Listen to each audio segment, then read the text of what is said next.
Hey guys, this is Srini and you're watching Python Basics tutorials on my channel Python for Microscopists on YouTube. And these tutorials are intended for beginner programmers who can be students, researchers, and anyone who is interested in image processing, automation of image processing tasks using Python. So in the previous lecture, we installed an IDE, Anaconda Spider, and went through basic operations, assignment of variables and a couple of operators. So today, let's actually build on top of that and learn a bit more basics in Python. So first of all, let me go ahead and open my IDE. This is Spider right here. And just a quick reminder, left-hand side, the text editor where we can type our code. Right-hand side, the console where we can actually type line-by-line instructions. And on the top, we have Variable Explorer, File Explorer. I usually keep Variable Explorer open. And we started off by understanding variables. So A equals 3, B equals 5, and C equals A plus B, let's say. And here all ABCs are integers. If I actually change my B to, let's say, 5 point, which means now my B is float. And if I execute C is still an integer right there, 8. So now let me do C equals A multiplied by B. Now C becomes a float. And C equals A divided by B. What did I do? Yeah, C equals A divided by B. Then C is again a float right there. And we also looked at a couple other operators like addition, subtraction, division, mod, which gives you the reminder. And let's continue this and let's actually look at some of the comparison operators. Okay, comparison operators are the operators, as the name suggests, you compare this. So for example, if you say A less than, we said A is 3, right? So let's say A less than 5, it should say true. Yeah, this is because A is 3, which is less than 5. Now if I say A equal to 5, what that means is if I just put one equal to sign, I'm defining a variable. I'm not asking a question, is A equal to 5? When I say A is greater than 5, it says false because A is 3. When I say greater than, this is a comparison operator. It's going to tell us, is it true or is it false? So if I say A equal to 5, then it's going to say false. So when I do this double equal sign, that actually means I'm asking, is A equal to 5? And if so, yes, the answer would be true. If not, it would be false. Well, why would this be useful in real life scenario? So you may actually say A equals, let's do that again here. A equals, and I keep mixing this. So let's keep the same. A equals to 3, B equals to 5.0, and let's say C equals A divided by B. And now you can say if A equal to 5, okay? If A equals to 5, then print hello world. If it's not, what did I do here? Invalid syntax. So there you go. Else B, let's say else, let's just keep it simple. Else print my name is Srini. Okay, so let's run this. Because A is 3, it's not equal to 5, so it should print my name is Srini when I run this. So when I run the file, it prints my name is Srini. Let's clear the screen. Oops, wrong window. Let's clear the screen so you can see it here. Now, if A is, let's say, less than or equal to 5, and we write that by saying less than or equal to 5, when I run this, it says hello world, because A is indeed less than or equal to 5 here. Yeah? And if A is not equal to 5, then let's run this. If A is not equal to 5, again, it's printing hello world. So not is written this way. A is greater than or equal to 5. Then it says my name is Srini, because that's wrong. That's a wrong statement. So there are reasons why we need these comparison operators, and these are some of these operators. Now, what else do we, for example, if you want to find out square root of something, okay? So how do we do that? So let's say we want to know square root, SQRT of 9, then it should come back and say it's not defined. SQRT is not defined. How do we do square root of something? Obviously, you can always do 9 to the power of 0.5, which is 3. So this is one way. But what if you want to do other logarithmic, or exponential of something, e to the power of something? So there are a lot of mathematical functions that we can actually perform. So how do we do that? So there is a library called math. Okay, so we are going to import math. So not all functions are defined in basic Python. That's exactly why we have all of these libraries defined. So libraries like NumPy, scikit-image, for image processing. Math is, as the name suggests, has all the functions necessary for mathematical operations. So let's see how to use that. Okay, so I'm importing math, and now let's actually say a equals 9, and say b equals square root of 9, and that square root function is defined within math. So let's just type math dot. So when I type dot, this is the Anaconda spider is prompting me, okay, these are all the available functions within math. What do you want to use? Yeah, so there is like sine, tan, as you can imagine, all of these mathematical expressions.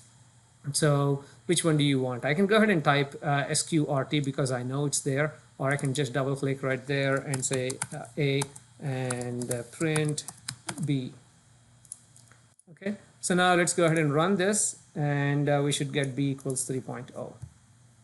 Okay, so this is I mean, within math, you can actually bring all of these sine, trigonometric functions, and some of these functions like square root.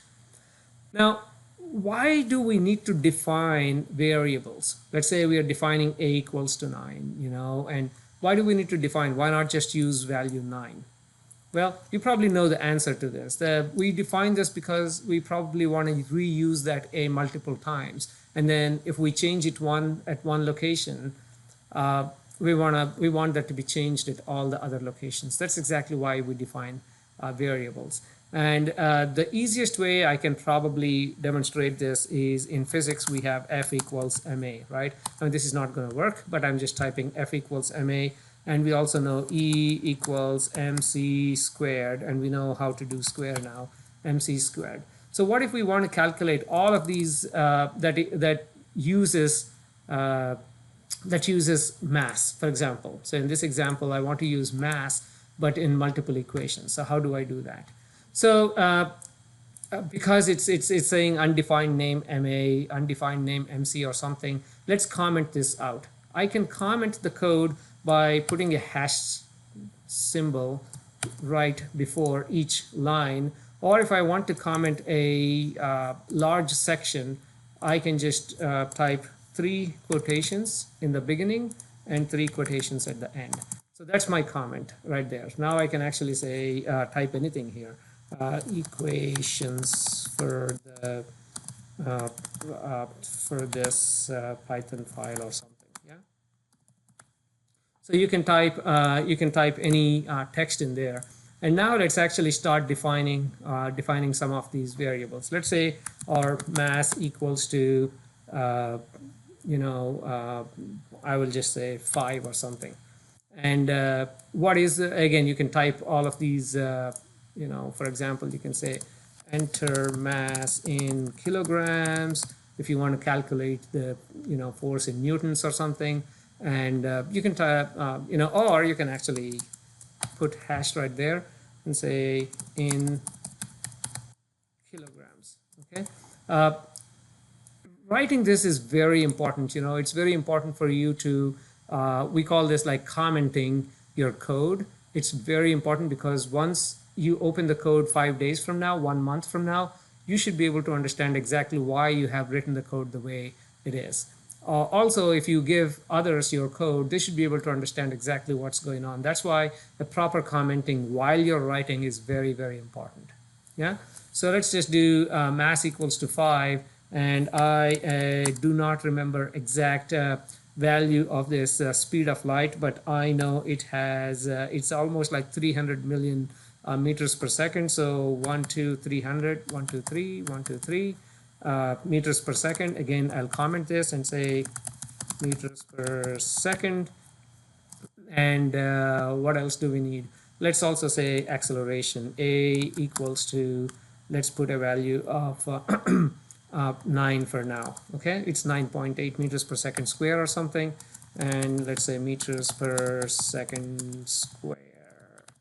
Okay, so far we just defined like 3 variables, but now I would like to define calculate force. So let's say force, or F equals to, it's up to you, force equals, now I can just say mass times, where is my mass, times A, and our energy equals mass times C squared, right? C star 2.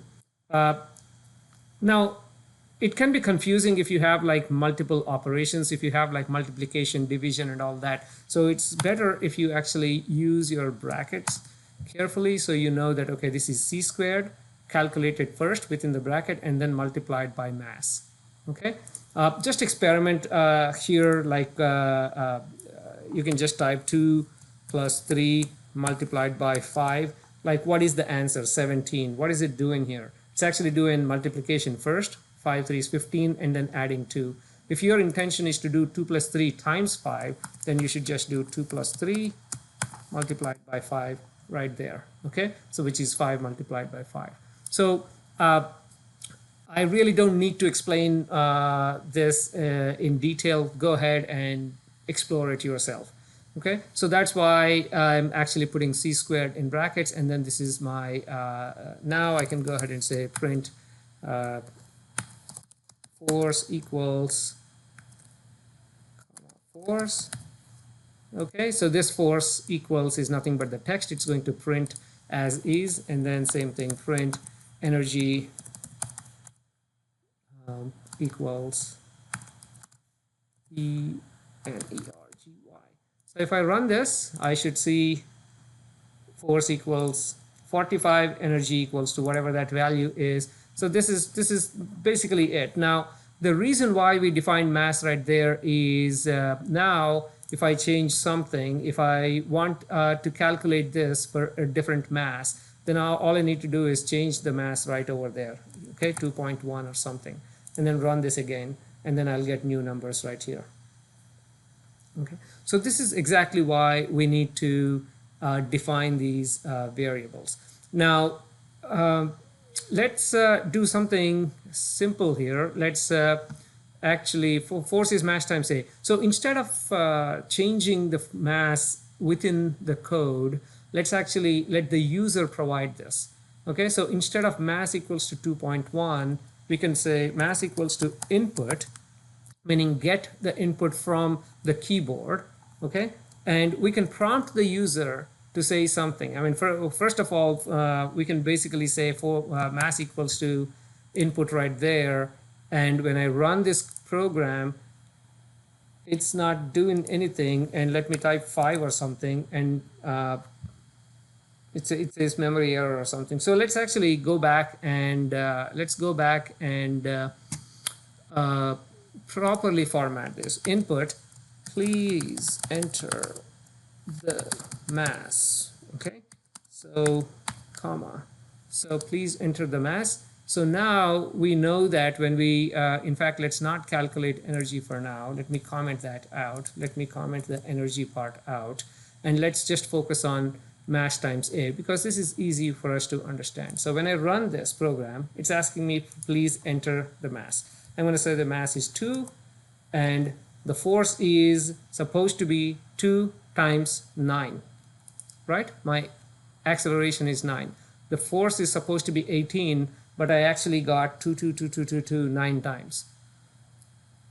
That is because in the previous lecture we saw that when you multiply a string, for example, if I say a equals to, again, well, let's use some other, x equals to hello, and then if I do x multiplied by 9, it's going to type hello 9 times. That's exactly what's happening here. So when I run this, let's change my acceleration. Yeah, acceleration is 9. When I run this code again, when I say please enter the mass, now my mass is 5, it's going to do force is 5, 5, 5, 5, 5. This is because by default in Python, when you enter something from the keyboard, that is a string. In fact, you can see that right here. So our mass, where is our mass? Right there. Mass is a string of 5. It's not a number 5. So numbers can also be strings. I know it's a bit confusing. In our mind, 5 is a number. Well, it can be an integer, right? Or it can be a floating point, 5.1, 5.2 or something. But when you enter this with the keyboard, it is a string by default. So what can we do? So we can change the conversion. We can change the type conversion. So what we can actually do is mass equals to, instead of saying input, I can actually say int and then take the input. So as soon as the input gets in, it gets converted into an integer. So now let's run this again and give exactly the same thing. Mass is 5. Now the force is 45. 9 5 is 45, right? That makes sense. Let's try this one more time. My mass is 2. We should get a value of 18. So this makes absolute sense now. This is why the variable explorer is very important, because as soon as I see the mass as a string right here, that's where I realize that that's where the problem is. Now it is an integer. So what happens if I run this and I give a value of 1.5? It's going to come back and say, okay, this is an integer, and it didn't like that. Okay, converting that into so if you know that you are going to use floating point values, you may as well convert that into a float, meaning if you are working with decimals in this case, you may as well convert that into float. Okay, so let's hope this works now. So I'm going to run that again, and then 1.5 and 13.5 is the answer right here. So you can this is where you can see how we can convert a number, well, a string into an integer. That only works if it is 1, 2, 3, 4, 5. I cannot convert, for example, if I say what is my x? X is hello. I cannot just say int x. It's going to come back and says that doesn't make any sense. Yeah, but I can actually convert a number into a string, or a number string into an integer or float, just like we have done here. I hope that this makes sense. This is very, very, very important for programming. So again, just to repeat, any input that's coming from the keyboard by default is considered a string. Since we want numbers in our case, we converted that to an integer, but then realized we want to work with decimals, so we converted that into a float rather than an integer. And the input here is coming from the user. So now this program, I can package this, I can give it to someone, and then they can just run the program, and then they just can enter the mass, whatever the mass that they want, and then it gives them the force. Of course, we can also change, calculate the energy. Okay, so this, I think, let me have a look at anything else to cover as part of this lecture. I think this gives a very good introduction to why we need variables and why we need type conversion, meaning converting from a string to an integer and so on. And please go ahead and try this on a bit more complicated formulas, not even very complicated, like the distance something traveled in a given amount of time, given that the starting velocity is something. So these are basic physics equations, and you can go ahead and try that. It's very important for you to practice how to do these additions, multiplications, division, and everything and how to properly define your brackets, so you do the computation the right way. So anyway, this is again our lesson 2 as part of the basics in Python. And let's still continue discussing these basics in the next couple of videos before we actually get to start working with images in Python. Thank you very much.